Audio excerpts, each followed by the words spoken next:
Again good morning to all of you. हम लोगों ने लास्ट लेक्चर के अंदर organ system, human organ system शुरू किया था। ओके, और ह्यूमन ऑर्गन सिस्टम को आज के लेक्चर में हम कंटिन्यू और एंड कर देंगे, ठीक है, क्योंकि इंट्रोडक्टरी हम सारे ऑर्गन सिस्टम देख रहे हैं। लास्ट लेक्चर के अंदर हम लोगों ने जो ऑर्गन सिस्टम्स को देखा था उसमें से एक था that is digestive system, the another one is an respiratory system, the third one that is circulatory system। तो ये तीन सिस्टम हमने स्टडी किए। अब आज के लेक्चर के अंदर हमको बच्चे में सारे सिस्टम को स्टडी करना है, ठीक है।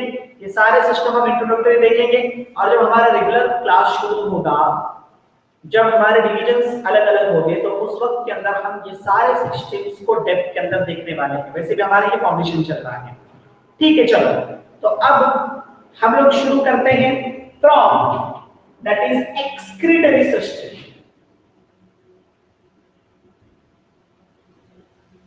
एक्सक्रीटरी सिस्टम, चलो, अब ये सिस्टम है एक्सक्रीटरी सिस्टम। तो ये किस लिए है आप मुझे पहले बता दो, इसके physiological function tell me first. मैंने पहले ही इसका फिजियोलॉजिकल फंक्शन आप लोगों से डिस्कस किया है, एक्सक्रीशन, और उसके डेफिनेशन कौन बताएगा मुझे? हाँ, Madhuri Singh. Then Gagre again, elimination of the waste product. Very good. तो वेस्ट प्रोडक्ट को बाहर निकालने की प्रोसेस। वेस्ट प्रोडक्ट कौन सा है यहां पर? वेस्ट प्रोडक्ट होगा आपका दैट इज नाइट्रोजनस वेस्ट। इस वेस्ट को बाहर निकालने के लिए जो सिस्टम आपके बॉडी के अंदर काम कर रही है, that system is an excretory system. This is the simple way to understand the excretory system. That is the system which is responsible for excretion, that is elimination of the nitrogenous waste from your body. So which are the three types of nitrogenous waste present in your body? Tell me. Cerealia, that is highly toxic, less toxic, and lesser. Cereal, yes, ammonia, then uric acid. Very good. Ammonia, urea, and uric acid. तो ये तीन serial अगर हम लेंगे तो सबसे ज्यादा highly toxic जो है वो अमोनिया है, फिर उसके बाद उससे कम टॉक्सिक जो होगा वो यूरिया, और उससे भी कम टॉक्सिक जो होगा वो यूरिक एसिड। तो ह्यूमन बीइंग के अंदर आप लोग मुझे बताओ कि ह्यूमन बीइंग के अंदर अमोनिया ये तो मेजर एक्सक्रीटरी प्रोडक्ट है ये एक्सक्रीट करने के लिए, क्योंकि ह्यूमन बीइंग को ज्यादा वाटर अवेलेबल नहीं है, ठीक है। तो ह्यूमन बीइंग इस अमोनिया का कन्वर्जन यूरिया और यूरिक एसिड के अंदर करते हैं, लेकिन इसको कहां लेकर जाकर इसका कन्वर्जन करेंगे? Tell me. Yes, very good. Rahane given the good answer, that is also more also. Very good. Then Samruddhi also. So liver is an area, or liver is a structure, is an organ where this component will be goes and liver convert it into the excretory product, that is urea and uric acid, which is and less toxic, and human being can easily excrete them from your body. So we will continue with this. So everything you are already knows that we just have to see here, that is its excretory system or its organ system. So for the purpose of excretion, which organ system is that? So see here, it starts with the kidney. So excretory system consists, क्या-क्या consist करता है excretory system? Kidney consist करता है। तो kidney दो होते हैं, इस टाइम से कहेंगे पेयर ऑफ किडनीज। फिर उसके बाद में एक्सक्रीटरी सिस्टम कंसिस्ट करता है यूरेटर्स, ये भी पैर में होते हैं, और फिर उसके बाद एक्सक्रीटरी सिस्टम कंसिस्ट करेगा urinary bladder. Urinary bladder, tell me, it is in pair और single? Yes, it is in pair और single?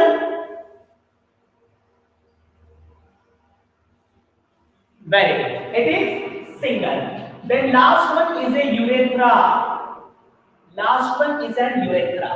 So these are all four organs which are present in a single organ system, that is we call excretory system. Okay, so everyone having a specific function. इसमें हर एक का अपना specific function होता है, ठीक है। तो हम इस सिस्टम को यहाँ पर निकाल देंगे, तो आप लोग इसको अच्छे से समझ सकोगे। चलो, किडनीज बीन शेप्ड स्ट्रक्चर होते हैं किडनीज के, तो मैंने यहाँ आपको किडनीज ये जो बीन शेप्ड स्ट्रक्चर है इसको निकाल के दिखाया। ओके, हर सिस्टम को आपको इजीली ड्रॉ करते आना चाहिए। Everything is important for board as well as for NEET and CT. Okay, तो नीट और सीटी के अंदर तो एमसीक्यूज होते हैं, तो यहाँ पर ये फिगर क्यों इंपॉर्टेंट है, तो वहां पर फिगर दी जाती है और जहां उसका लेबलिंग होता है तो उस लेबलिंग की जगह पर ए बी सी इस तरह से लेबलिंग दिखाई जाती है। तो इसमें से आपको चूज करना होता है कि ए क्या है या बी क्या है या सी क्या है। Okay, so everything is important in biology.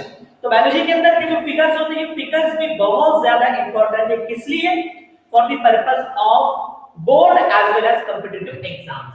तो चलो, ये हो गए आपके किडनीज। अब किडनीज के अंदर से यहां यूरेटर आते हैं, सी ये आपके यूरेटर आ गए।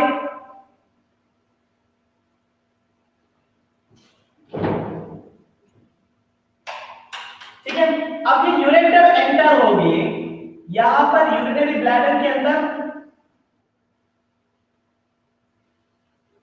और ये यूरिनरी ब्लैडर ओपन होता है यूरेथ्रा के अंदर। ओके, सो ये यहां पर ओपन हो गए।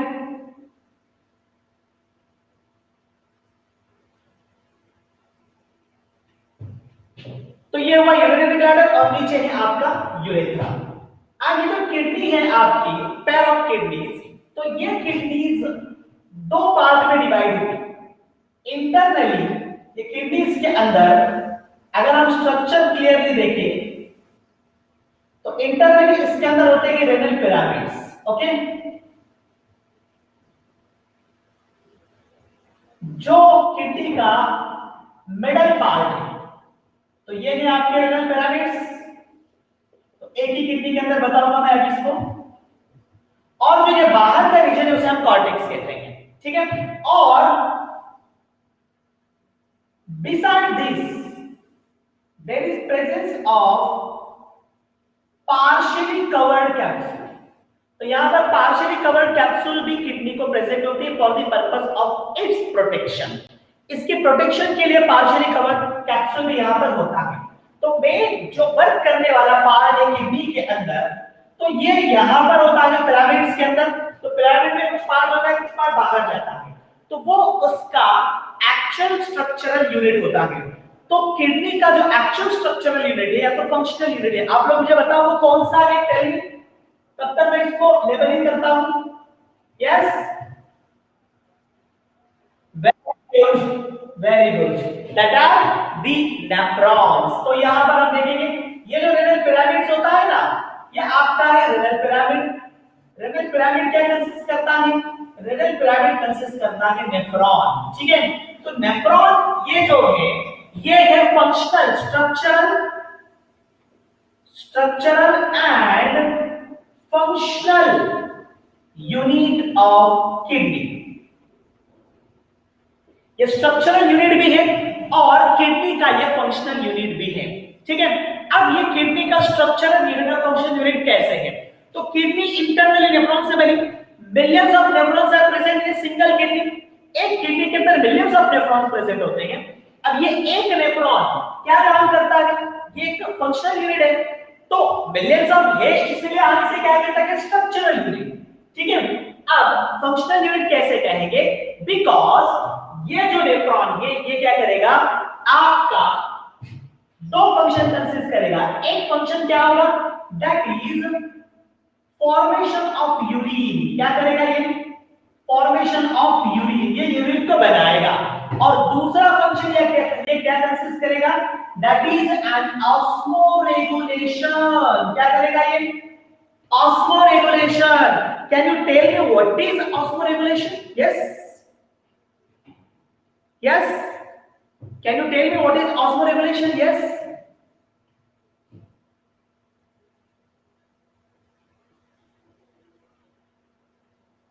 क्या आपके लिए ये वर्ड नया है?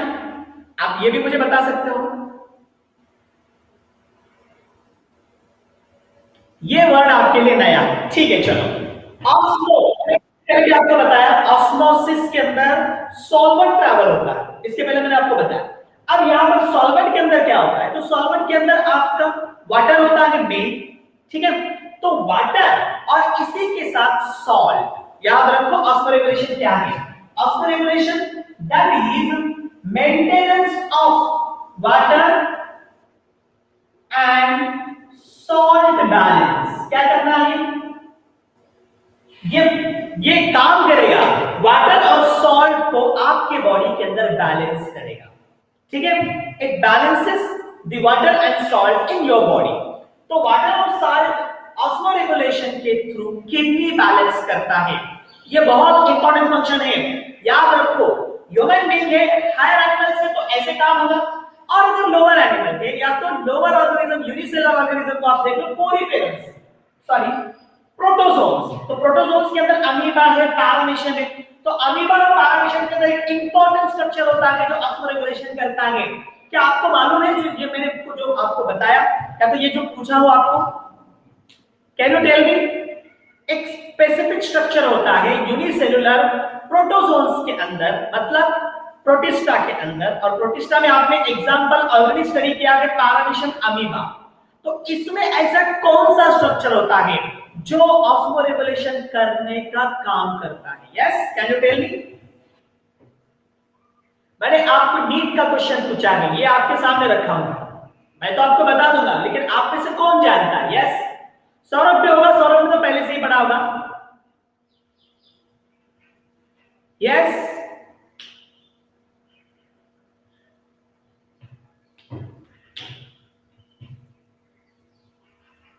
No, can you repeat the question? Samadhan, repeat the question. अच्छा चलो, हिंदी में बोल देता हूं आपको सीधे सीधे।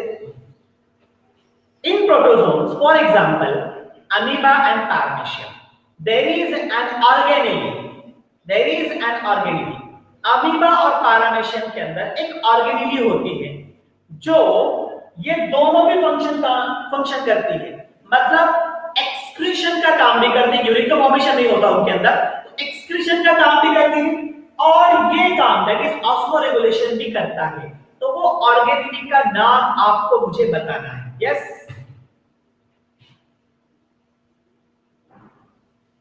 हाँ,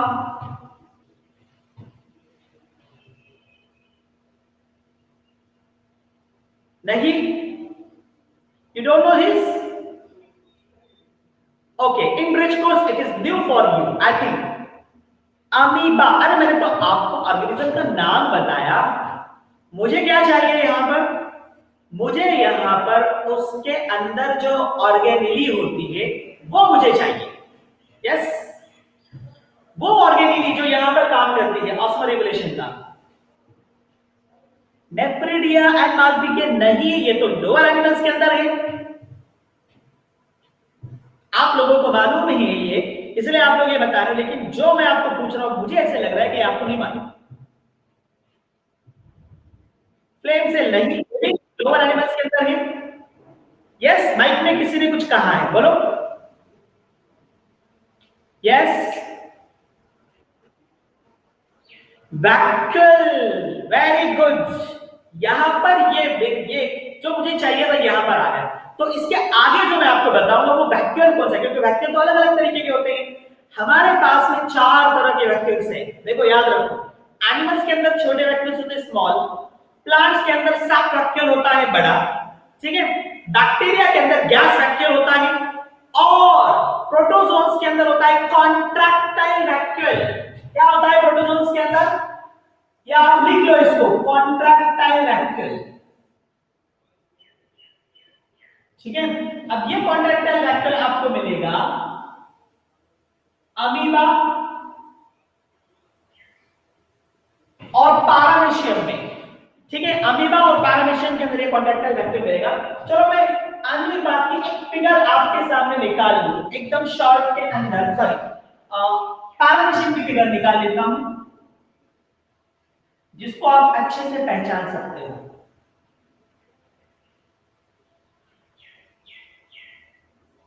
तो ये आपका पैरामीशन है, आप इसको पहचानते हो अच्छे से।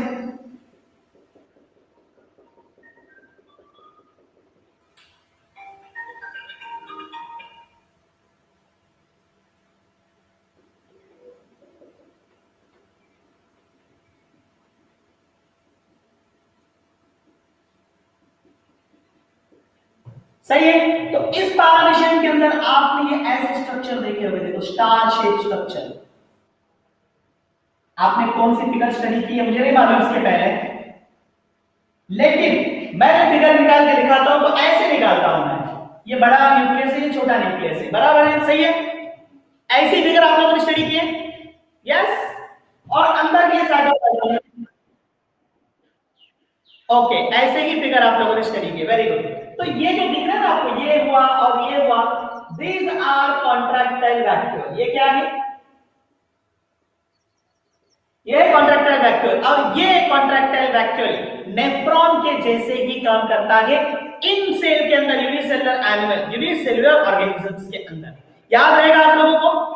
तो एक्सक्रीशन और ऑस्मोरेगुलेशन, ये दोनों काम ये करते हैं, ठीक है।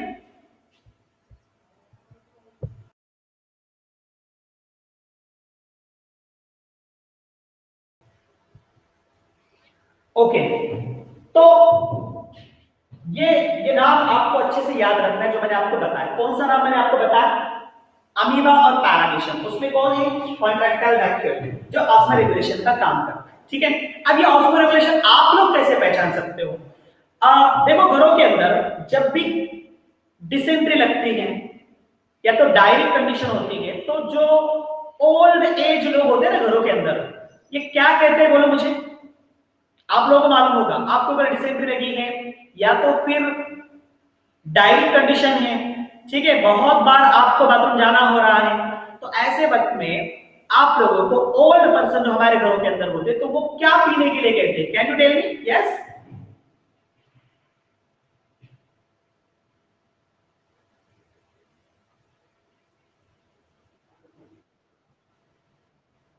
अच्छा, कोकोनट पानी बोलते हैं। ओआरएस, अरे ओआरएस तो अभी मेडिकल फील्ड के अंदर बताया जाता है। घरों के अंदर ओल्ड पर्सन क्या बोलते लेने के लिए? ये तो डॉक्टर बोलेगा आपको ओआरएस लेने के लिए।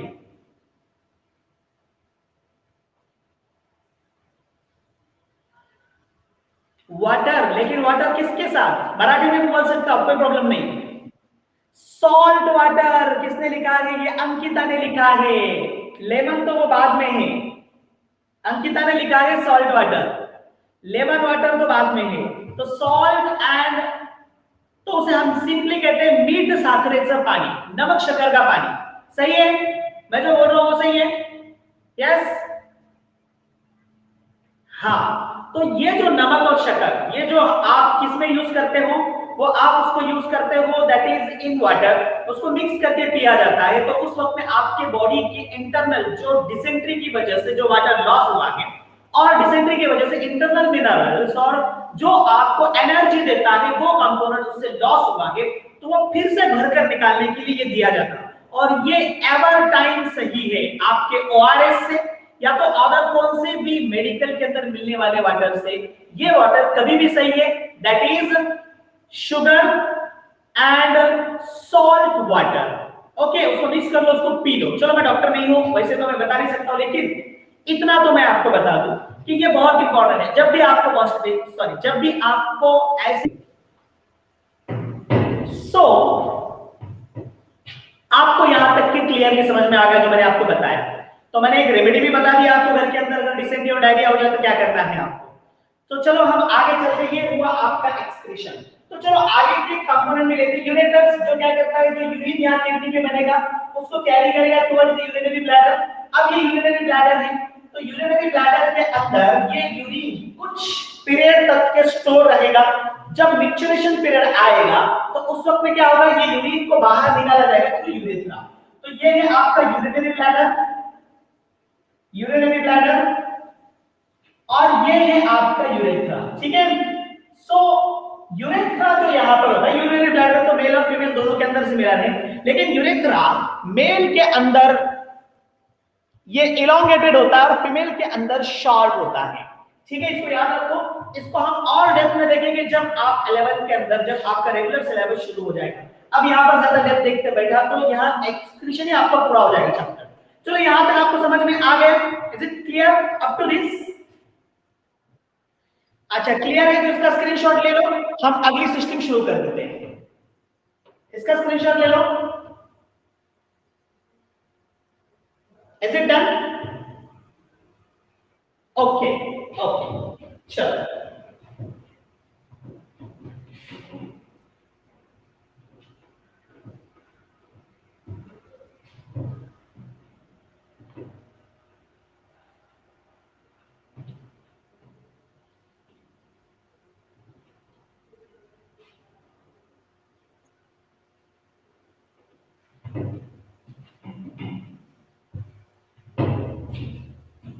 now next, the next system is that is nervous system.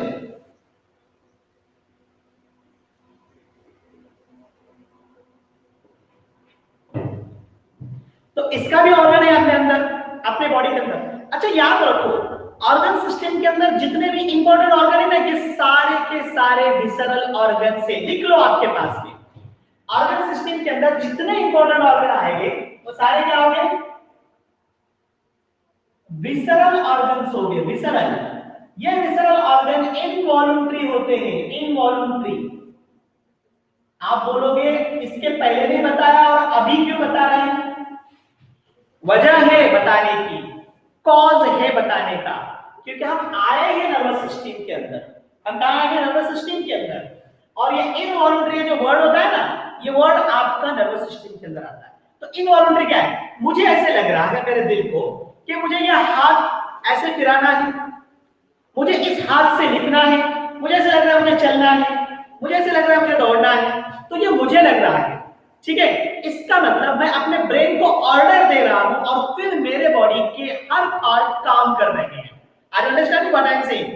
मेरे बॉडी का हर पार्ट काम कर रहा है। इसका मतलब क्या हुआ? इसका मतलब ये हुआ कि ये सारे ऑर्गन्स जो आपके बोलने पर, आपके ऑर्डर पर काम करते हैं, तो वो सब हो गए वॉलंटरी ऑर्गन। वो क्या हो गए? Voluntary organ.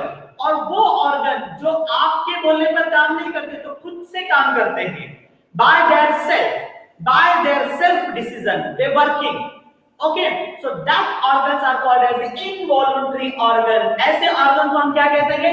Involuntary organ. चलो एग्जांपल भी मेरे सामने आ गया, किसने दिया? अब नाम तो मुझे यहां नहीं दिख रहा है।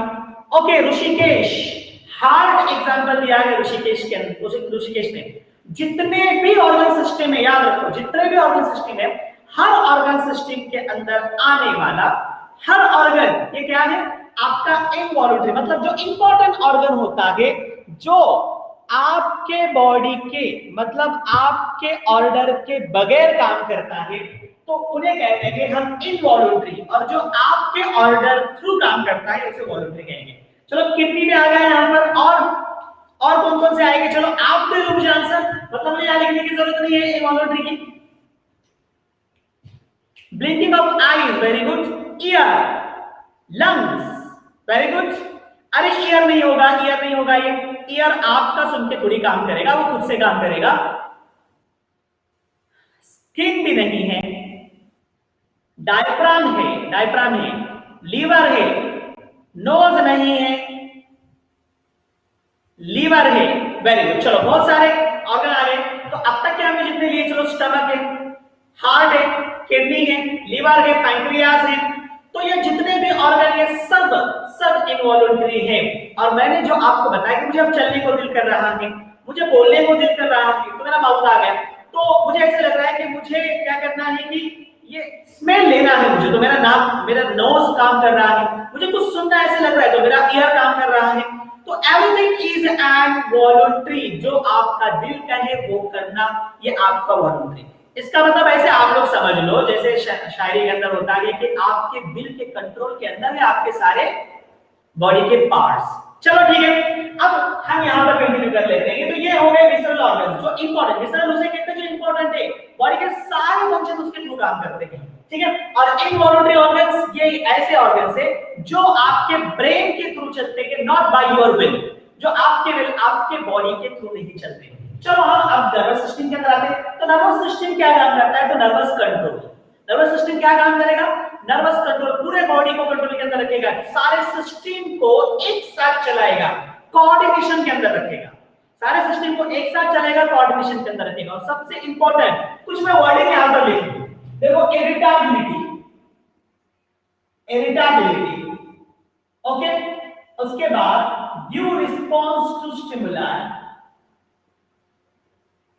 ड्यू रिस्पॉन्स टू स्टिमुलाई, ये जो कंसेप्ट है जो मैंने आपके सामने रखा, मैंने इसके पहले आपको एक्सप्लेन किया हुआ ये कंसेप्ट। तो ये जो कंसेप्ट है, तो ये कंसेप्ट, ये जो काम है, ये काम आपके नर्वस सिस्टम के कंट्रोल के अंदर है। और एक काम यहां पर आएगा, चलो उसका नाम इधर ले लेता हूं, मतलब दोनों को एक साथ ले लेता हूं। तो यहां ये दूसरा आपकी एंडोक्राइन सिस्टम, एंडोक्राइन सिस्टम ये काम करेगा होमियोस्टासिस, ये काम करेगा homeostasis. External changing environment, external changing environment के अंदर इंटरनल एनवायरनमेंट को स्टेबल रखना, इंटरनल एनवायरनमेंट को स्टेबल रखना, ये काम है होमियोस्टासिस का, ठीक है, समझ में आ गया। तो ये दो अलग अलग काम चल रहे हैं, तो दोनों भी कोऑर्डिनेशन के अंदर है। तो यहां पर ऑर्गन कोऑर्डिनेशन करना है तो दोनों भी साथ में काम करेंगे, ठीक है। यहां पर अगर बॉडी के वेरियस एक्टिविटीज को अगर कंट्रोल करना है तो सिर्फ नर्वस सिस्टम काम करेगा यहां पर, ठीक है। लेकिन मेंटेनेंस ऑफ इंटरनल एनवायरनमेंट का काम करना है, याद रखो, मेंटेनेंस ऑफ इंटरनल एनवायरनमेंट अगर है तो कौन काम करेगा? एंडोक्राइन सिस्टम काम करेगा, ठीक है। तो ये दोनों सिस्टम साथ में काम करते हैं, ये दोनों सिस्टम कैसे काम करते हैं? साथ में। इसलिए आपके नेचर ने क्या किया, आपके नेचर ने क्या किया, जो सुपर पावर है जिसने आपको बनाया, उसने क्या किया कि उसने ये दोनों सिस्टम को इंडिपेंडेंट बना दिया। ये दोनों सिस्टम को क्या किया? इंडिपेंडेंट। कैसे इंडिपेंडेंट बना दिया? चलो मैं आपको यहां बता दूं। नर्वस सिस्टम के अंदर क्या आएगा? नर्वस सिस्टम के अंदर आएगा आपका सेंट्रल नर्वस सिस्टम, फिर आएगा पेरिफेरल नर्वस सिस्टम, और फिर आएगा ऑटोनॉमस नर्वस सिस्टम। ये तीन सिस्टम आ गए, ठीक है। सेंट्रल नर्वस सिस्टम में कौन आएगा? तो सेंट्रल नर्वस सिस्टम में काम कर रहा है ब्रेन और स्पाइनल कॉर्ड, ब्रेन और स्पाइनल कॉर्ड। ब्रेन जो बड़े प्रोटेक्शन के अंदर है स्कल में, स्पाइनल कॉर्ड ये भी प्रोटेक्शन के अंदर है आपके वर्टेब्रल कॉलम के अंदर, ठीक है। तो ये दोनों काम कर रहे हैं। ब्रेन और स्पाइनल कॉर्ड अगर नहीं होंगे तो आपकी पूरी बॉडी कंट्रोल के अंदर नहीं होगी, याद रखो। अगर आपके स्पाइनल कॉर्ड को भी कुछ हो गया तो भी आपकी पूरी बॉडी काम नहीं करेगी, ठीक है। तो ब्रेन और स्पाइनल कॉर्ड आपके सीएनएस के अंदर आ गए। पीएनएस में क्या है? पीएनएस के अंदर आपके बॉडी में स्प्रेड हुए जितने भी न्यूरॉन्स हैं, यहां पर आए देखो, including all nerves of the body. यहां पर आंसर दिया थे किसने? सुहास ने आंसर दिया थे, वेरी गुड। तो पीएनएस के अंदर जितने भी आपके न्यूरॉन्स है पूरे बॉडी के अंदर स्प्रेड हुए, वो सारे न्यूरॉन्स पीएनएस के अंदर आएंगे, दैट इज न्यूरॉन्स सारे। तो इसमें न्यूरॉन्स कौन से भी हो सकते हैं? तीन न्यूरॉन आपको इंट्रोड्यूस करा दूं यहां पर, बस उससे ज्यादा मैं नहीं लूंगा। तीन न्यूरॉन आपको इंट्रोड्यूस करा होगा, एक सेंसरी है, एक सेंसरी है, दूसरा मोटर है, दूसरा मोटर है, और तीसरा इंटरमीडिएट है। एक है सेंसरी, एक है मोटर और एक है इंटरमीडिएट। अच्छा सौरभ है, चलो मैंने गलती से नाम दूसरा ले लिया, सौरभ है। तो सेंसरी, मोटर और इंटरमीडिएट, ये तीन तरह के न्यूरॉन है। चलो तीनों का काम भी बता दूं आपको, तीनों का काम भी बता दूं।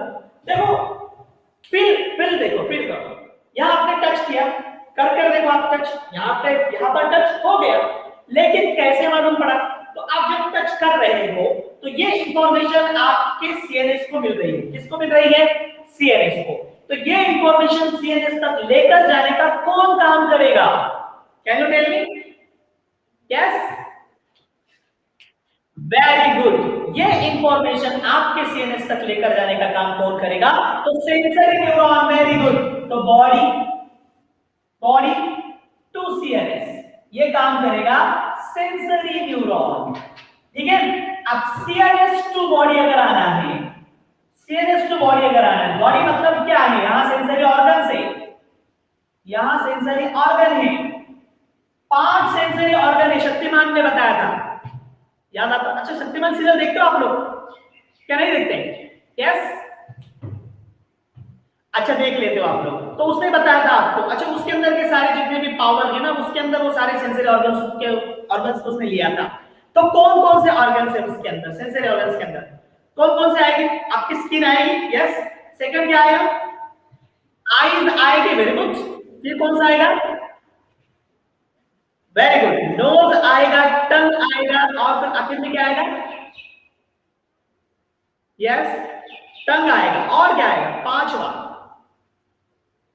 आपने बोला स्किन, आई, ईयर, नोज। अच्छा पांचवा टंग आएगा, ठीक है, वेरी गुड, वेरी गुड। तो पांचों भी आ गए यहां पर, ये 5 हो गए, स्किन, नोज, ईयर, आई और टंग, ये 5 है। तो ये 5 आपके सेंसरी ऑर्गन से, तो सेंसरी न्यूरॉन सेंसरी ऑर्गन को कनेक्टेड होते हैं, याद रखो, सेंसरी न्यूरॉन सेंसरी ऑर्गन को कनेक्टेड होते हैं। तो यहां से सेंसरी इंफॉर्मेशन सीएनएस को दी जाएगी। सीएनएस जैसे ट्रल प्रोसेसिंग यूनिट, जैसे सीपीयू होता है आपका, वैसे हमारा ब्रेन और स्पाइनल कॉर्ड काम करता है, ठीक है। तो ये सीएनएस हो गया। अब सीएनएस से रिस्पॉन्सेस को लेकर आना है, क्या लेकर आना है? रिस्पॉन्सेस को लेकर आना है। टच किया ना आपने, तो ये इंफॉर्मेशन यहां गई और आपको मालूम पड़ा टच हुआ। और कब मालूम पड़ता है? 2 घंटे के बाद, यस। कब मालूम पड़ा आपको? यस, इमीडिएटली आपको फौरन यहां पर मालूम पड़ा कि आपने यहां टच किया है। तो इतने कम टाइम के अंदर, मतलब फ्रैक्शन ऑफ सेकंड के अंदर क्या हुआ? सीएनएस ने काम किया और आपके बॉडी को रिस्पांस दिया, और वो रिस्पांस आते हैं मोटर न्यूरॉन के थ्रू। वो किसके थ्रू आते हैं? मोटर न्यूरॉन के थ्रू। और अब ये जो इंफॉर्मेशन जाना और आना, ये वो किस फॉर्म में है? तो ये इंफॉर्मेशन जाना और आना, ये इलेक्ट्रिकल रिस्पॉन्स है, या तो हम उसे कहेंगे इलेक्ट्रिकल इंपल्स है। किस फॉर्म में? ये इलेक्ट्रिकल इंपल्स। तो किस फॉर्म में आएगा? ये इंपल्स के फॉर्म में आएगा। इधर जो इंपल्स है बॉडी टू सीएनएस, तो ये हो गया सेंसरी इंपल्स, और सीएनएस टू बॉडी जो इंपल्स है ये हो गए मोटर इंपल्स।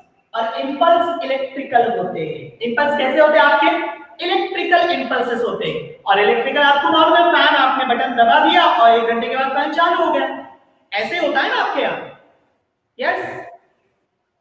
फौरन होता है, इमीडिएट होता है, ठीक है। तो यहां पर वही होगा, यहां पर भी वही होता है, वही सिस्टम है। तो इलेक्ट्रिकल इंपल्स। अच्छा आपके बॉडी में करंट है या नहीं, इस पर से आप मुझे बोल सकते हैं क्या? Yes, can you tell me whether you have current in your body और नॉट? यस, यस, सब कहोगे यस। अरे 78 लोग कनेक्टेड है, 70 लोग कनेक्टेड है, यस। सब कह रहे हैं कि हमारे बॉडी के अंदर क्या है? करंट है, हमारे बॉडी के अंदर करंट है। कैसे देखोगे आप इसको? चलो कुर्सी पे बैठ लो, कौन सा है? घर के प्लास्टिक कुर्सी पर बैठो, और पीछे से कोई कपड़ा मारने को लग जाओ, और एक टेस्टर ले लो और आपके बॉडी को लगा लो, क्या होगा? अरे बहुत पुराना प्रैक्टिकल है, हाँ, वहां पर इलेक्ट्रिसिटी जनरेट हो गई, आपको दिखेगा। Very good. तो ये जो इलेक्ट्रिकल इंपल्सेस है आपके बॉडी के अंदर, ये सर्कुलेट होते हैं, तो उस वक्त में आपके बॉडी के अंदर करंट बनता है, ठीक है। सो ये है, तो ये है यहाँ पर इस तरीके से काम होता है आपके नर्वस सिस्टम का। मैंने एक एग्जांपल लेकर बता दिया, इसके साथ बहुत एग्जांपल, किसी ने आवाज दे दिया, आपने उधर देख लिया, रिस्पॉन्स आ गया, ठीक है। चलते चलते आपको ठेस लग गई और आपके मुंह से नाम आ गया, माँ या तो आई गो, इस तरीके से आप रिप्लाई दोगे। तो ये जो वर्डिंग आना है, इसे हम रिस्पांस कहते हैं। और स्टिमुलाई, जो आपको ठेस लगी है, वो आपका स्टिमुलाई है। तो इस तरीके से आपकी बॉडी काम करती है। तो ऐसे स्टिमुलाई के कंपेयर के अंदर, तो स्टिमुलाई के अपोजिट रिस्पांस को देना, इस प्रोसेस को हम कहते हैं रिफ्लेक्स एक्शन। इस प्रोसेस को हम क्या कहते हैं? Reflex action. That is quick action given by your nervous system. Okay, that is reflex action जो आपके nervous system करती है। तो PNS का भी काम आपके समझ में आ गया। अच्छा इंटरमीडिएट बाकी है, इंटरमीडिएट तो जहां सेंसरी का कन्वर्जन मोटार में करना है वहां इंटरमीडिएट होते हैं, तो ये कहां होंगे, ये आपके सीएनएस के अंदर होंगे, मतलब ब्रेन और स्पाइनल कॉर्ड के अंदर। ठीक है, पूरा काम मुझे बताना है, मैं अगर इतना बताऊं तो चैप्टर खत्म हो जाएगा, बाद में हमको 11th में पढ़ने की जरूरत नहीं रहेगी, तो हम इतना दे देंगे, इंट्रोडक्टरी दे देंगे, तो वैसे भी मैं बह जाता हूं और बहुत ज्यादा बोल देता हूं। लेकिन आप लोग थोड़ा सा मुझे भी कंट्रोल किया करो, वहां पर मैसेज डाल दिया करो सर आप बहुत अंदर जा रहे हैं। चलो, अब यहां पर आपके समझ में आ गया नर्वस सिस्टम, तो मैं आपको एंडोक्राइन सिस्टम इंट्रोड्यूस करा दूं। अब नर्वस सिस्टम काम अपने तरीके से कर रहा है अपने ऑर्गन्स के थ्रू, लेकिन आपका जो एंडोक्राइन सिस्टम है, ये एंडोक्राइन सिस्टम एक अलग तरीके से काम करता है, इसीलिए इसका काम करने का जो वे है, प्रोसेस है, वो थोड़ा सा डिफरेंट होने की वजह से हम यहां लिख देंगे केमिकल कोऑर्डिनेशन, केमिकल कोऑर्डिनेशन। और वो केमिकल कौन सा है जो यहां कोऑर्डिनेशन कर रहा है, जो मैसेजेस एक ऑर्गन की तरफ से दूसरी ऑर्गन की तरफ भेज रहा है थ्रू ब्लड, कैसे, थ्रू ब्लड, और वो केमिकल यहां पर है, can you tell me, yes yes, can you tell me that, repeat the question. Chemical coordination है, केमिकल कोऑर्डिनेशन है, तो ये केमिकल एक ऑर्गन की तरफ से, मतलब आपके एंडोक्राइन ग्लैंड की तरफ से दूसरे ऑर्गन की तरफ जा रहा है मैसेज लेकर, तो उस केमिकल को हम यहां क्या कहेंगे, which is that chemical, yes, Gagare Singh hormone, other one, yes, Viraj Singh hormones, yes, other, दो ही लोग हैं, 70-70 लोग कनेक्टेड है यहां पर, Sakshi Mate Sakshi Singh hormones, yes, then Syed है, फिर शरयू है, और फिर शुभा, बहुत सारे लोगों ने आपको बाहर आए वहां पर। चलो, इतने नाम लेने स्पीड में पढ़ना बहुत मुश्किल है मुझे, तो ये क्या है, हार्मोन, वेरी गुड, आप लोग यहाँ एक्टिव हो यही मुझे देखना है, तो पूरे टोटल लोगों ने अगर मैसेज डाल दिया तो समझ में आ जाता है आप लोग एक्टिव हो, ठीक है। तो क्या है ये केमिकल यहाँ पर, हार्मोन, और हार्मोन की डेफिनेशन क्या है, बहुत सिंपल, बहुत सिंपल डेफिनेशन है, क्या है वो definition, that is hormone is a chemical messenger, hormone क्या है, it is a chemical messenger, ये क्या करेगा, एक ऑर्गन की तरफ से रिलीज होगा, समझो ये ऑर्गन ए हुआ, एक ऑर्गन की तरफ से रिलीज होगा और टारगेट ऑर्गन की तरफ जाएगा, कहां जाएगा, टारगेट ऑर्गन की तरफ, तो ये हुआ बी ऑर्गन, किसके थ्रू जाएगा, ब्लड के थ्रू, किसके थ्रू जाएगा, ब्लड, इसका अपना कोई डक्ट नहीं होता है, याद रखो, इसका अपना कोई डक्ट नहीं होता है, तो ये जाएगा किससे, थ्रू ब्लड वेसल, और ब्लड वेसल के अंदर से जा रहा है इंटरनली, तो इसीलिए हम इसे कहते हैं एंडोक्राइन केमिकल, क्या कहते हैं, एंडोक्राइन, और जो ऑर्गन इसको सिक्रीट करेगा, जो ऑर्गन इसको रिलीज करेगा, उसे हम कहेंगे एंडोक्राइन ग्लैंड, क्या कहेंगे उसे, एंडोक्राइन ग्लैंड। तो मैंने यहाँ एंडोक्राइन ये वर्ड क्यों यूज किया, मैंने यहाँ एंडोक्राइन वर्ड क्यों यूज किया, क्योंकि रिलीज जो होता है थ्रू ब्लड वेसल होता है, उसको कैरी जो किया जाता है वो थ्रू ब्लड वेसल कैरी किया जाता है, ब्लड वेसल के अंदर से जा रहा है, इसलिए से हम क्या कहते हैं, एंडोक्राइन ग्लैंड, एंडोक्राइन ग्लैंड का सिक्रीशन थ्रू ब्लड वेसल जाता है, इसलिए हमसे क्या कहते हैं, एंडोक्राइन ग्लैंड, ठीक है। अब ये एंडोक्राइन ग्लैंड आपको ये एंडोक्राइन सिस्टम के अंदर स्टडी करना है, तो एंडोक्राइन सिस्टम में क्या आता है, तो मास्टर एंडोक्राइन से शुरू होगा, मास्टर से, जो पूरे बॉडी के एंडोक्राइन ग्लैंड को कंट्रोल करेगा, लेकिन वो मास्टर एंडोक्राइन ग्लैंड को कंट्रोल करने वाला आपका ब्रेन है, और वो ब्रेन का पार्ट है आपका हाइपोथैलेमस, क्या है आपका, hypothalamus is a part of brain, और ये हाइपोथैलेमस किसे बनाएगा, मास्टर एंडोक्राइन ग्लैंड को बनाएगा, that is pituitary gland, pituitary gland, ये है आपका master endocrine gland, that is pituitary gland, किसने बनाया इसको, हाइपोथैलेमस ने। अब ये मास्टर ग्लैंड ये पूरे बॉडी के ग्लैंड को कंट्रोल करेगा, कौन कौन से ग्लैंड आते हैं इसके अंदर, चलो मैं यहां आपको दे देता हूं, एक दैट इज थायराइड ग्लैंड,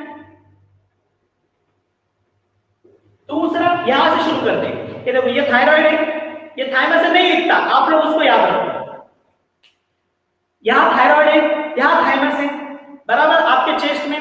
और फिर थोड़ा नीचे आओगे आप तो यहाँ किडनीज है, तो किडनीज के ऊपर, अच्छा किडनी सामने से नहीं होते, आप पीछे से होते, ठीक है। तो किडनी के ऊपर से there is presence of that is adrenal gland. अच्छा ये थायराइड के पीछे भी ग्लैंड है, पैराथायराइड ग्लैंड। अच्छा एड्रेनल ग्लैंड के आप नीचे जाओगे तो गोनाड्स है, मेल के अंदर टेस्टिस और फीमेल के अंदर ओवरीज। तो ये सारे ग्लैंड जो मैंने आपको बताया, ये सारे के सारे क्या है, एंडोक्राइन ग्लैंड है। और कुछ ग्लैंड आपके बॉडी में है, जैसे कि salivary gland, it is not endocrine gland, क्योंकि उसकी कुछ अपनी डक्ट होती है और वो डक्ट के थ्रू वो एलिमेंटरी कैनाल के अंदर अपना सिक्रेशन डालता है, इसलिए वो एंडोक्राइन नहीं। हाँ पैंक्रियाज, पैंक्रियाज मिक्सोट्रॉपिक ग्लैंड है। कैसे? क्योंकि ये अपना सिक्रेशन ब्लड में भी डालता है और अपना सिक्रेशन आपके एलिमेंटरी कैनाल के अंदर भी डाल देता है। तो ब्लड के अंदर अगर डाला तो वहां एंडोक्राइन हो गया, तो उसमें इंसुलिन है, ग्लूकागॉन है, ये सिक्रेशन कहां डालेगा, ब्लड में। लेकिन पैंक्रियाटिक जूस, पैंक्रियाटिक एंजाइम्स जो डाइजेस्टिव एंजाइम्स है, इसको कहां डालेगा, इनटू द एलिमेंटरी कैनाल। तो आप लोगों ने लिस्ट बना दी यहां मेरे सामने, ठीक है। तो सब कुछ ग्लैंड इसके अंदर आ जाएंगे, तो नाम लिखने की जरूरत है, लेकिन लिख लो थायराइड, थाइमस, थायराइड के पीछे पैराथायराइड, ठीक है। फिर चेस्ट रीजन पर थाइमस, आपकी इम्यूनिटी इस पर डिपेंड है, ठीक है, इसको डेवलप करो अब कोरोना में। उसके बाद fourth that is adrenal glands, जो आप सुप्रारेनल ग्लैंड्स कहते हो ना, उसे कहते हैं एड्रेनल ग्लैंड्स। और आखिर में आओ आप गोनाड्स, गोनाड्स के अंदर आएगा ओवरी, टेस्टिस, ये दोनों भी आएंगे, ठीक है। तो बहुत सारे, लेकिन 5 एग्जांपल्स मैंने आपके सामने रखे। जब हम लोग उसको देखेंगे एक्चुअल टीचिंग के अंदर, तो उस वक्त में मैं आपको सब कुछ बाय एक्सप्लेनेशन बता दूंगा। तो समझ में आ गया हम लोग यहां तक? Yes, are you understand up to this? Okay, चलो स्क्रीनशॉट ले लो और एग्जिट हो जाओ। अच्छा मुझे एक इम्पोर्टेंट आपको इंफॉर्मेशन देना है, ठीक है। टीचमेंट पर आप लोग कितनी देर आ रहे हो, वो सारी इंफॉर्मेशन हमको मिलती है, ठीक है। मतलब आप लोग, कुछ लोग ऐसे हैं कि बस अटेंडेंस देकर चले जाते हैं, कुछ लोग बस अटेंडेंस देकर चले जाते हैं। तो अटेंडेंस देकर चले जाने वाले हार्डली 1 to 10% के अंदर हमारे पास आ जाते हैं, ठीक है। और कुछ लोग क्या करते हैं कि कंटिन्यू होते हैं, तो इनके कितनी देर ये लोग क्लास के अंदर है, वो सारी इंफॉर्मेशन हमारे पास में है in the form of percentage. Okay, तो आप लोग याद रखो, आपको पूरा क्लास इसके अंदर रखना है। दूसरी चीज, बायोलॉजी के अंदर कुछ इलेक्ट्रॉनिक के बच्चों ने रजिस्ट्रेशन किया है, वो लोग अपने आप एग्जिट हो जाओ। मुझे प्रॉब्लम वहां आता है कि जब एब्सेंटी को मैं कॉल करने लग जाता हूं, तो उसमें कुछ लोग कहते हैं कि हम इलेक्ट्रॉनिक्स के अंदर है, तो वो लोग यहां से रिमूव हो जाएंगे। तीसरी बात, आप लोग जो नंबर रेगुलर यूज करते हो, वही नंबर आपको यहां पर रखना है, डबल डबल नंबर यहां पर नहीं रखना है। प्रॉब्लम उसके अंदर होता है कि आपका एक नंबर एब्सेंट बताता है और एक नंबर प्रेजेंट बताता है, ठीक है। तो ऐसे नहीं होना चाहिए। तो ये जो 3 आपको मैंने नोटिस दिया, ये तीनों नोटिस को याद रखो और इस तरीके से आपको आगे चलना है। Are you understand all of this? Yes, okay. चलो अब यहां पर जो भी है, तो इसको क्या कर लो, यहां पर जो भी इसका स्क्रीनशॉट ले लो। और एक चीज बता दो, और एक चीज बता दो, आपके माइक ऑफ कर दो, आपके माइक ऑफ कर दो। और एक चीज बता दूं, आपको जो मैंने सबमिशन दिया, उसको जो ड्यू डेट दी हुई थी, मैंने टीचमेंट के ऊपर उसका टाइम डाला हुआ होता है, उस टाइम तक आपको सबमिशन करना है, उस टाइम तक आपको आपका होमवर्क सबमिशन करना। उसके बाद कोई होमवर्क सबमिशन नहीं होगा, मतलब मैं नहीं लूंगा, आप लोग कर भी दो तो मैं नहीं लूंगा, ठीक है। वही होमवर्क सबमिशन की लिस्ट यहां पर क्या होगी, आपके ग्रुप पर प्रोवाइड की जाएगी आपके पेरेंट्स के सामने। तो इसलिए जो ड्यू टाइम दिया हुआ है, उसी टाइम के अंदर आपको सबमिशन करना है। कोई भी मेरे व्हाट्सएप के ऊपर सबमिशन नहीं करेगा, इट इज नॉट एक्सेप्टेबल। जो भी प्रॉब्लम होगा मुझे फोन करो, मैं आपको बताऊंगा क्या करना है। लेकिन व्हाट्सएप पे कोई भी सबमिशन नहीं करेगा, जो भी सबमिशन करेगा वो कहां करेगा, टीचमेंट के ऊपर सबमिशन करेगा, ठीक है। सारी नोटिस समझ में आ गई हुई आप लोगों के? अब बोर्ड जो है वो स्क्रीनशॉट ले लो, ठीक है। मैं यहां पर एग्जिट हो जाता हूं। Thank you very much.